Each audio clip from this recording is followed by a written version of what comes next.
You have learned previously that you can use factoring, that's the diamond and rectangle, and the zero product property to find the x-intercepts. Today you're going to explore how to find the y-intercept and the vertex, which is the minimum or maximum point. So look at the graph at the right. The equation is given here, and we're wondering, the first question says the y-intercept is. So we're looking for that coordinate that represents the y-intercept on the graph. The y-intercept is where the graph crosses the y-axis up and down. So this y-intercept coordinate is down at -3, and to write it as a coordinate, we write that it is at 0, -3. How can you determine the y-intercept? By looking at the equation. In the equation, I see that -3 as the number at the end that doesn't have any x's with it. So the number that's alone in the equation is that y-intercept. The x-intercepts are at, x-intercepts are where it crosses this x-axis, and I see one here at +3 and one at -1. Then we write those as two separate points. There's one at -1, a height of 0, and at 3, a height of 0. A vertex is the highest point or lowest point on the graph. Visually, it's down here. The vertex is exactly symmetrical at the lowest point. So if this graph has symmetry, the vertex should be in the middle of the x-intercepts. So I need the number that's in the middle of -1 and 3. And I can see this coordinate down here looks to be at 1. It's kind of where that symmetry is. And a lowest height of -4. So we'd say 1, -4. So we can fill that in on our sheet. 1, -4. Let's look at another example.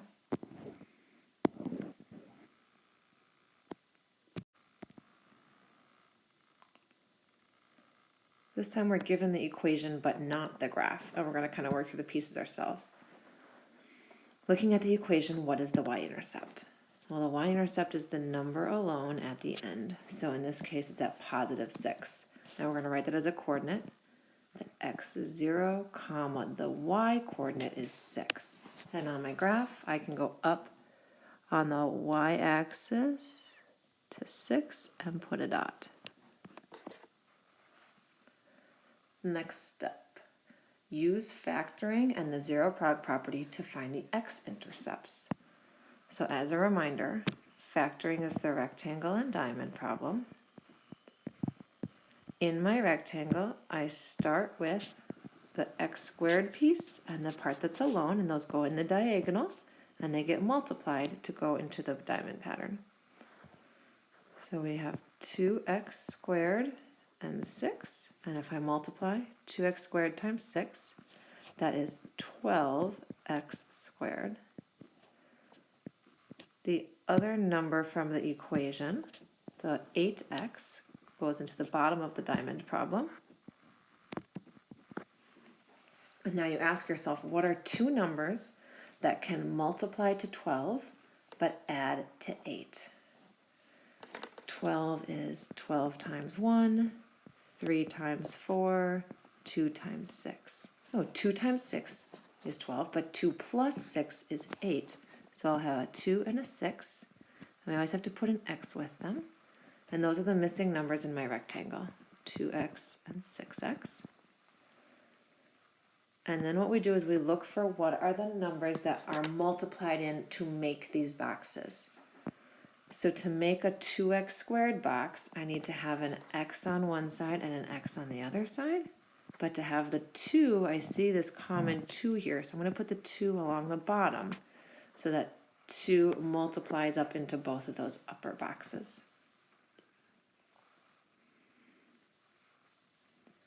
And then my 2x only needs to be multiplied by a 1 to keep that box at 2x. And my x here needs to get multiplied by 6, so that x times 6 would make the 6x box. So my final factoring is in parentheses 2x plus 6 and x plus 1. In order to find the x-intercepts, I need to solve for x in each of these, wondering when would they equal 0. So that zero product property, sometimes you can figure it out in your head. So for the second factor, what number for x plus 1 would make 0? In my head I know that, oh, -1 plus 1 is 0.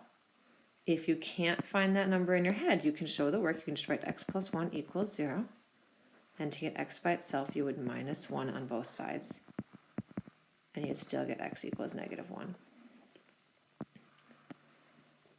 So same with the second factor, or first one, technically. If you can't figure out what number it is in your head to make 2 times something plus 6 get you to 0, you can always show the work on paper. You're going to write 2x plus 6, and we want it to equal 0. So to get the x by itself, we're going to minus 6. 2x equals -6. And then to get the x by itself, undo the 2 by dividing by 2. And get x equals -3. These are my x-intercepts. My only job is to write them as coordinates on my final answer. So we've got one x-intercept at -1, 0, and the other is at -3, 0. And I can plot those on my graph. -1 and -3.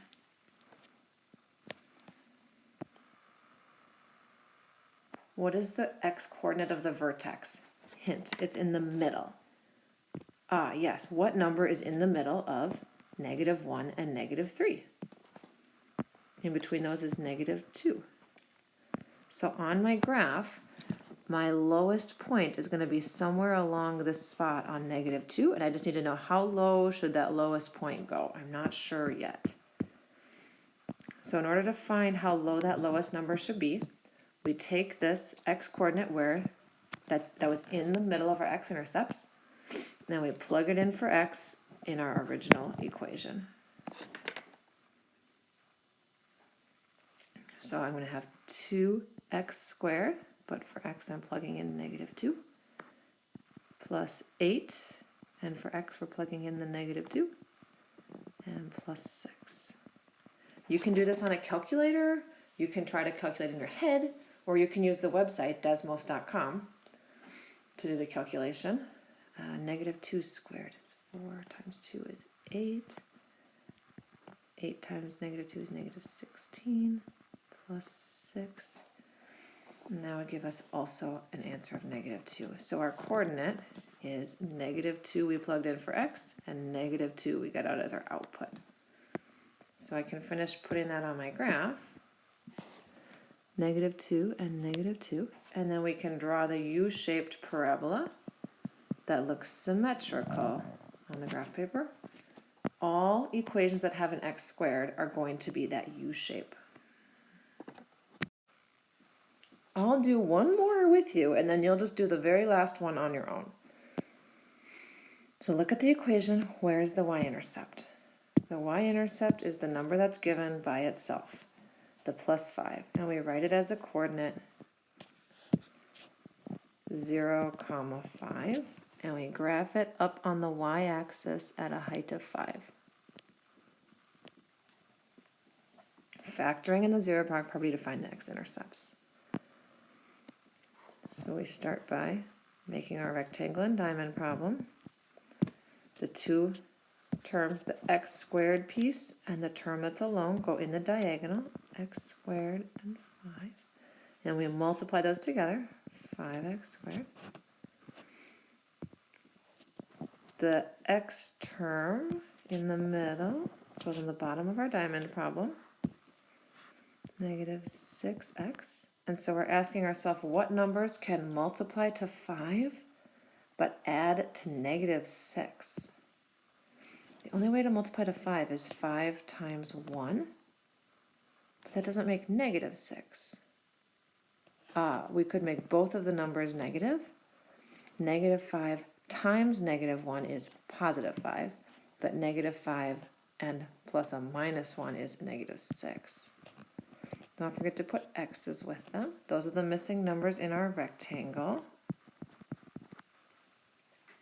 Anytime you have the x squared box, it's because its length and width is x times x.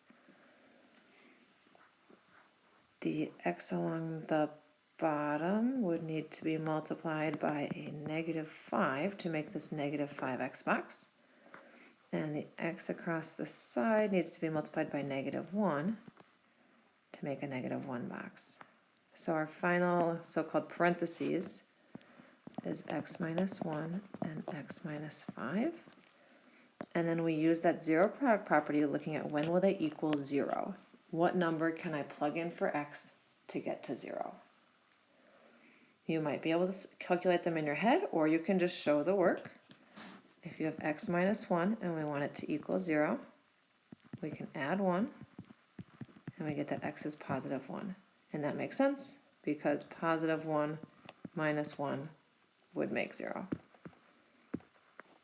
When we look at the other parentheses, the other factor, x minus 5 has to equal 0. So if we add 5 to get the x by itself, we get +5. And that makes sense, because +5 minus 5 is still 0. So we take these x-intercepts answers and write them instead as coordinates. We had x is 1, so 1, 0. And the second one, x is 5, so 5, 0. And we can plot those on our graph. And x-intercept is on the x-axis at 1 and at 5. And then to find the vertex, that's the lowest point of our U shape, we need to know what's in the middle of those. So this is 1 and 5. In the middle of 1 and 5 is 3. So we know somewhere along this 3 position, there will be a lowest point, and we just need to figure out how low should that position be. So we know that the x-coordinate is 3. 3 comma something. So what we do is we take our original equation, and we plug in a 3 as the x's. So instead of x squared, it's 3 squared. Minus 6, plug in 3, plus 5. You can use a calculator.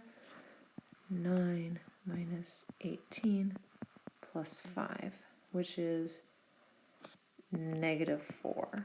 So our vertex was at 3. When we plugged in 3, we got an output of -4. 3, -4. We can plot that on our graph at 3, -4. And then we can draw the U-shaped parabola that's symmetrical through that y-intercept, x-intercept, down to the vertex, and back up.